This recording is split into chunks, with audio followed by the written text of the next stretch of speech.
भगवान श्री कृष्ण को नमस्कार करते हुए आप सभी का अनंत अकेडमी ऑफ मैथमेटिक्स में स्वागत है। देखिए, data handling chapter number 4 class 8 है। हमारे पास सबसे पहली चीज़ जो इसमें आती है वो ये है ए पिक्टोग्राफ की। व्हाट इज ए पिक्टोग्राफ, यानी कि जो पिक्टोरियल रिप्रेजेंटेशन होती है किसी भी डाटा की यूजिंग सिंबल्स, हम उसे क्या कहते हैं? पिक्टोग्राफ। अब यहाँ पर एक सिंबल बनाया कार का, उस कार के सिंबल का मतलब होगा 100 कार्स, यानी कि आप इस तरह की एक सिंबल को देखते हो तो इसका मतलब होगा 100 कार्स, यानी कि one symbol stands for 100 cars.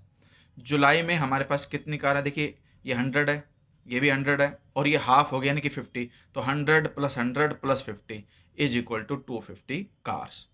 अगस्त में 100 plus 100 plus 100 equal to 300 cars, because one symbol stands for 100 cars, ये कंडीशन दे रखी है।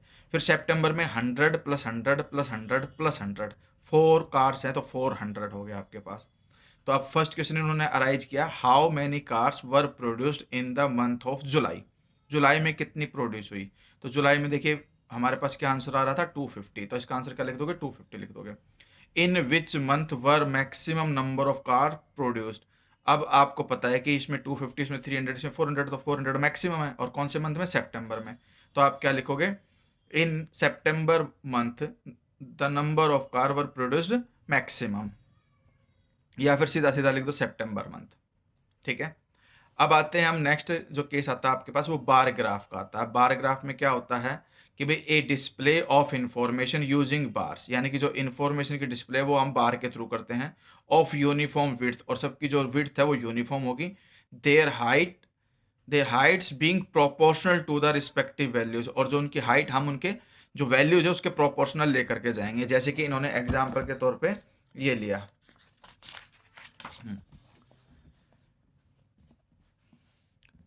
ये हॉरिजॉन्टल लाइन नहीं, इस पे एकेडमिक ईयर्स लिखती है 2003-4, फिर 2004-5, 2005-6, 2006-7, 2007-8, ये एकेडमिक ईयर्स हैं।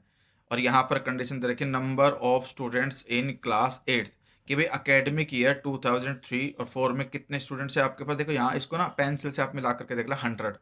फिर 2004-5 में कितने हैं आपके पास? 200। फिर 5-6 में कितने हैं आपके पास? मैच करोगे तो ये 250 पे आकर के रुक रहा है, तो 250। इसी तरह से 6-7 में 300, और लास्ट में है 7-8 में आपके पास 350। तो ये आप वैल्यूज इनके ऊपर लिख सकते हो। ठीक है।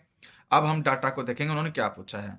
What is the information given by the bar graph. तो हम देंगे कि भाई the information given by the bar graph is the number of students in class 8 in an academic years.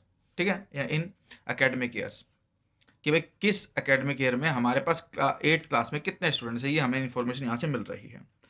फिर in which year is the increase in the number of students maximum, यानी कि किस year के अंदर जो students के अंदर increase हो रहा है वो मैक्सिमम है। अब ध्यान से देखिए, यहाँ 100 थे और यहाँ 200 हो गए, डिफरेंस 100 का आ रहा है।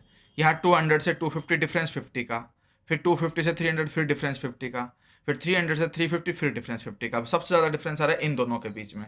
तो इसका मतलब आप आंसर क्या लिखोगे? इन विच ईयर का मतलब है इन 2004-5 जो है आपके पास एकेडमिक ईयर्स, उसके अंदर मैक्सिमम इंक्रीमेंट है। तो इसके लिए आंसर जो आ जाएगा वो आ जाएगा आपके पास इन एकेडमिक ईयर 2004-5।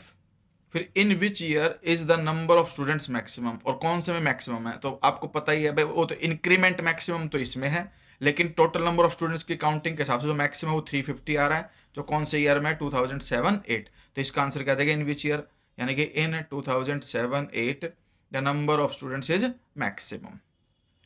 फिर स्टेट वेदर ट्रू और फॉल्स, इस कंडीशन को हमें बताना है कि भाई ट्रू है या फॉल्स है। The number of students during 2005-6 is twice that of this. अब आपको पता है कि 2003 और 4 से जो ट्वाइस वैल्यू है, यानी कि 100 से 200, वो इस ईयर में हुई थी 2004-5 में, जबकि ये इन्होंने बोला है 5-6, जो कि रॉन्ग है, इसलिए हम इसके लिए क्या लिखेंगे? फॉल्स। ठीक है, तो इसका आंसर फॉल्स आ जाएगा। फिर आता है हमारे पास double bar graph, a bar graph showing two sets of data simultaneously, it is useful for the comparison of the data, यानी कि मैथ्स हैं। ये कंडीशन है आपके पास 2005-6 और 2006-7, यानी कि 2 ईयर्स का हमने ले लिया। तो इसमें हमारे पास जो ईयर है ये इन्होंने साइन बना दिया, अगर ब्लैंक है तो वो 2005-6 का डाटा है, और अगर डार्क कर दिया तो 2006-7 का डाटा है। तो जहाँ 5 6 में हमारे पास वैल्यू 30 है, तो 6 7 में हमारे पास वैल्यू 60 है। इसी तरह से साइंस में जो हमारे पास है वो आपके पास 5 6 में 50 है। ये लिखता जा रहा हूँ मैं साथ साथ ही, भाई यहाँ 30 तो यहाँ 60 हो गया। वैसे ही यहाँ पे देखोगे आप, ये 50 पे मैच हो रहा है तो यहाँ 50 है, और ये आपका थोड़ा सा बीच में आ गया तो यहाँ 55 लिखना पड़ेगा मुझे। साइंस में अगर हम देखें तो साइंस में हमारे पास क्या आ रहा है, ये एक मिनट यहाँ से चलेंगे, 45 बीच में आ रहा है। आप स्केल रख के देखना, ये 45 आएगा, और ये आपका फिर 50 हो जाएगा, क्योंकि अगर आप देखोगे तो 50 पे जाकर मिलेगा। इसी तरह से इंग्लिश में अगर हम देखते थे इसी के इक्विवेलेंट है तो ये 50 ही आएगा, और ये थोड़ा सा नीचे है तो ये आपके पास हो गया 45, क्योंकि इससे मैच हो रहा है। फिर दूसरा है हिंदी में दोनों इक्वल हैं, और इक्वल भी कहाँ पे जा करके मिल रहा है, देखिए ये चीज़ यहाँ पे मिल रही है, यानी कि 60 पे मिल रही है। ये भी 60 और ये भी 60। पहले तो पेंसिल से आप ये लिख लोगे इनके ऊपर वैल्यूज, फिर इन्फॉर्मेशन के हिसाब से लोगे। What is information given by the double bar graph. यहाँ सब्जेक्ट्स हैं या marks obtained by A students. तो इन्फॉर्मेशन हमें क्या मिल रही है कि difference between the marks in the subjects in years 2005 6 and 6 7। ठीक है, तो ये इन्फॉर्मेशन हमें मिल रही है, क्योंकि देखिए सब्जेक्ट्स हैं और सब्जेक्ट वाइज मार्क्स ऑब्टेंड है। ठीक है, इन एकेडमिक ईयर्स 2005 6 एंड 2006 7। तो in which subject has the performance improve the most, कि भाई सबसे ज़्यादा इम्प्रूवमेंट कहाँ हुई। तो अगर हम देखें तो वो डिफरेंस देखेंगे 30 से सीधा 60 पे। ठीक है, तो इन विच सब्जेक्ट, तो मैथमेटिक्स में ही हुई, सबसे लोवेस्ट 30 थे, फिर 60 हो गए। तो इंप्रूवमेंट सबसे ज़्यादा किस में आई, मैथ्स में। सब्जेक्ट पूछा है तो आंसर लिख दोगे maths. In which subject has the performance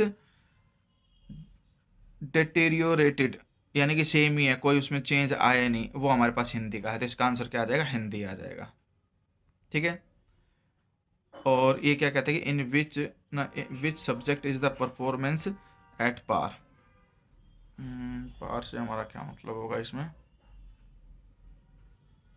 एक मिनट, ये मैं उल्टा बोल गया। डेटेरियोरेटेड का मतलब है नीचे जा रही है, यानी कि इंग्लिश के अंदर ही घट रही है सिर्फ। तो इसका जो आंसर आएगा वो इंग्लिश आएगा, और एट पार का मतलब सेम लेवल पर रहेगी, वो आपके पास हिंदी रहेगी। तो ये इसका आंसर होगा।